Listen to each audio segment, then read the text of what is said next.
Bienvenue. Aujourd'hui, on plonge dans un livre qui secoue vraiment.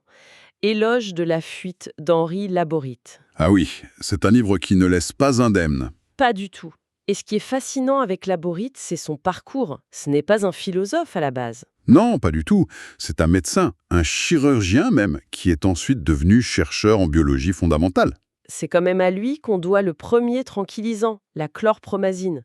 Un scientifique, un vrai, qui a décidé de tourner son microscope vers nos comportements. Et c'est justement ce regard de biologiste qui rend sa pensée si percutante, et parfois, il faut le dire, assez dérangeante. Oui. Il ne s'intéresse pas à la morale, aux grands principes, non. Lui, il veut comprendre la machine. Qu'est-ce qui, dans notre câblage, nous pousse à agir comme on le fait? Le voilier pris dans la tempête. Il dit, face à des forces qui nous dépassent, on a deux options. Soit on subit, on dérive passivement. Soit on fuit. Exactement. On utilise la force de la tempête pour trouver une autre rive. Et pour lui, cette fuite, ce n'est pas du tout une lâcheté. C'est un acte de survie et même de découverte. C'est la clé de tout le livre, en fait. Il redéfinit complètement ce mot. La fuite devient une stratégie créative. Alors, pour comprendre ça, il faut revenir à la base. Laborit, il ne part pas de la psycho, il part de la mécanique du cerveau. C'est ça. Pour lui, tout part de là. Il décompose notre système nerveux en 3 niveaux.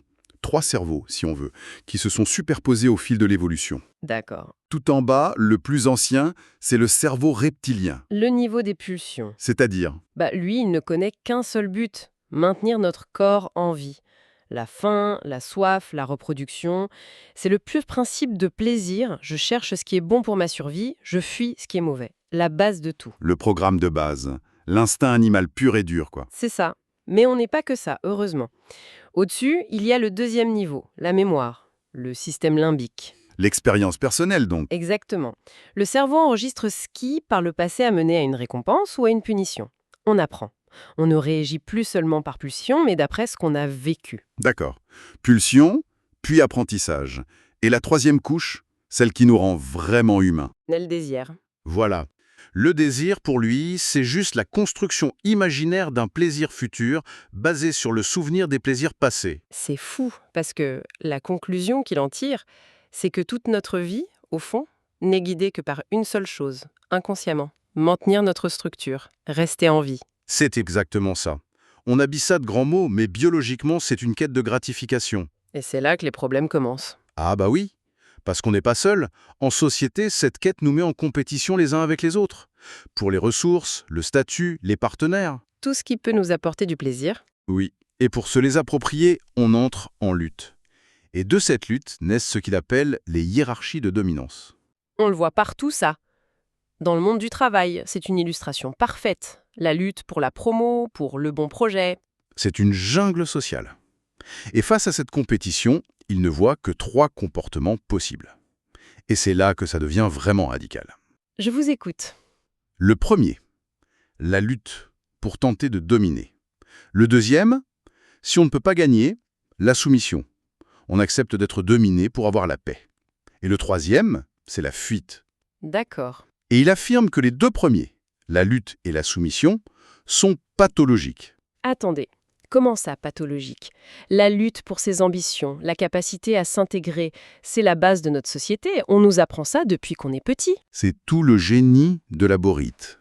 C'est pathologique au sens biologique. Ça nous rend malades. Malade. Oui. Oui, il a un concept pour ça, l'inhibition de l'action.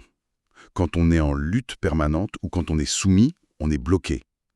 On ne peut pas accomplir l'action que notre désir nous pousse à faire. L'influx nerveux est bloqué en quelque sorte. C'est ça, il est inhibé par la peur de la sanction ou l'impossibilité de faire autrement. Et ce blocage a des conséquences physiques dévastatrices. Ah oui. C'est la source de l'angoisse. Et si ça dure, le corps lâche. C'est l'origine des maladies psychosomatiques, les ulcères, l'hypertension, la dépression. Ne pas pouvoir agir, c'est ça qui nous tue à petit feu.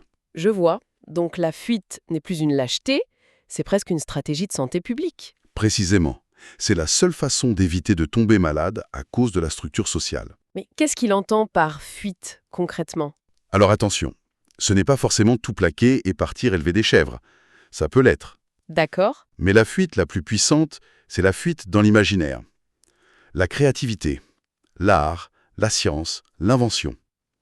C'est refuser le terrain de jeu de la dominance qu'on nous impose et en créer un nouveau. Un terrain où on est le seul maître. C'est la seule façon de rester normal par rapport à soi-même, en fait. Voilà. En permettant à notre désir d'aboutir à une action. Une fois qu'on a ce cadre en tête, ça éclaire nos grands idéaux d'une lumière très crue, et il ne se gêne pas pour les démolir, en commençant par le plus grand, l'amour. Ah oui, là il y va fort. Il le qualifie de mot dangereux. Carrément. Pour lui, le mot amour n'est qu'un habillage poétique pour des mécanismes beaucoup plus bruts.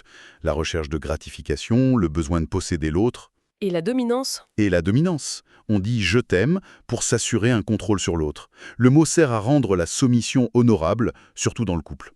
C'est d'un cynisme. Mais est-ce qu'il nie la tendresse, le don de soi, ou est-ce qu'il dit juste qu'on se ment à nous-mêmes? Il est plus subtil. Il distingue le modèle, c'est-à-dire la personne réelle, en chair et en os, D'accord. et l'œuvre, qui est la construction imaginaire, idéalisée, qu'on projette sur cette personne. Et le drame, c'est qu'on veut à tout prix que le modèle ressemble à notre œuvre. C'est de là que vient sa phrase choc. Il n'y a pas d'amour heureux. Exactement. Il ne peut pas y en avoir tant qu'on est dans cette logique de possession à vouloir que l'autre soit notre création. Et j'imagine que pour la liberté, c'est le même traitement de choc. Le même. La liberté, pour lui, est une sensation fallacieuse. Une sensation. Oui. On se sent libre parce qu'on ignore tous les déterminismes qui guident nos choix, nos pulsions et surtout tous les automatismes de pensée que notre éducation, notre culture ont gravés dans notre cerveau. Notre conscience ne ferait que justifier après coup une décision déjà prise par notre inconscient. C'est ça. Votre conscience, c'est l'attaché de presse de votre inconscient. Elle arrive après la bataille pour expliquer que la décision était la bonne. C'est une super image. Ça m'amène à une autre de ces formules. Nous ne sommes que les autres. Oui, notre moi unique n'est en fait que le point de rencontre de tout ce que les autres ont mis en nous. Nos parents, nos profs, nos amis, les livres. On est un carrefour d'influence. Mais si on pousse cette logique, ça fait tout exploser. Plus de mérite, plus de responsabilité, plus de justice. C'est la grande question. Et sa réponse est géniale. Il dit que si on accepte vraiment cette absence de libre arbitre, Oui. on accède immédiatement à la tolérance. Comment en vouloir à quelqu'un pour un comportement qu'il n'a pas librement choisi? Ça ne veut pas dire qu'il ne faut pas se protéger, mais ça désamorce la haine et le jugement. C'est une pensée très apaisante au final. Très. D'accord. Donc, si on est des machines programmées et que nos idéaux sont des illusions, qu'est-ce qu'on fait? Comment on éduque nos enfants, par exemple? C'est le cœur de sa critique sociale. Pour lui, notre système éducatif est une catastrophe. Rien que ça. Son but non avoué, c'est de formater les cerveaux pour qu'ils s'intègrent dans les hiérarchies de dominance. L'école nous apprend à obéir, à mémoriser sans questionner et à être en compétition pour avoir une bonne note.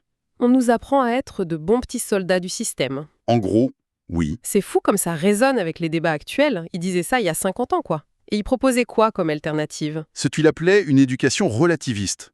Une éducation qui enseignerait qu'il n'y a pas de vérité absolue, qui apprendrait aux enfants à se méfier des discours, à questionner, à créer. À valoriser la fuite, en somme. Exactement, plutôt que la soumission. L'objectif serait de former des gens capables de créer de nouvelles structures. Et cette critique, il l'étend à la politique, j'imagine. Bien sûr. Pour lui, les idéologies, de droite comme de gauche, ne sont que des discours pour masquer la même quête de dominance. Donc, changer le système économique, par exemple, ça ne sert à rien. Pas si on ne change pas les individus. Il dit que tant que les humains seront gouvernés par les mêmes pulsions, ils recréeront toujours de nouvelles hiérarchies. La vraie révolution, pour lui, elle est neurobiologique. C'est une prise de conscience collective, en fait. C'est le seul point de départ possible. Il plaide pour une révolution par la connaissance de soi. Bon. Si on résume, le portrait est quand même assez glaçant. On serait des êtres déterminés, prisonniers de luttes de pouvoir, et nos plus beaux idéaux ne seraient que des illusions. C'est assez sombre. C'est lucide, exigeant, mais je ne trouve pas ça désespéré. Ah non. Non, parce qu'il nous laisse toujours cette porte de sortie, la fameuse fuite. Il nous dit « Oui, vous êtes déterminé, mais vous avez cette machine extraordinaire, votre cortex, qui permet d'imaginer, de créer. » Notre seule vraie liberté. Notre seule spécificité, c'est cette capacité à ajouter de l'information nouvelle dans l'univers. Que ce soit une œuvre d'art, une théorie scientifique ou une nouvelle recette de gâteau. C'est là que réside l'espoir. Et pour finir, il y a cette dernière idée du livre qui est peut-être la plus vertigineuse. C'est sa réflexion sur l'immortalité. Ah oui. Sa réponse n'est ni biologique ni religieuse. Pour lui, notre seule immortalité, c'est la trace qu'on laisse dans le système nerveux des autres. L'apport imputrescible, j'adore ce mot. C'est un mot magnifique. Une idée, une création qui, une fois transmise, peut vivre de cerveau en cerveau bien après notre mort. L'immortalité, ce n'est pas la survie du corps, c'est la survie de l'information qu'on a créée et partagée. Exactement. Ce qui nous laisse avec une dernière question, une pensée à emporter. Laborie nous pousse à nous demander quelle est la part imputrescible de nous-mêmes qu'on est en train de construire. Quelle idée, quelle création laissons-nous derrière nous qui pourrait peut-être continuer à vivre dans le système nerveux du futur.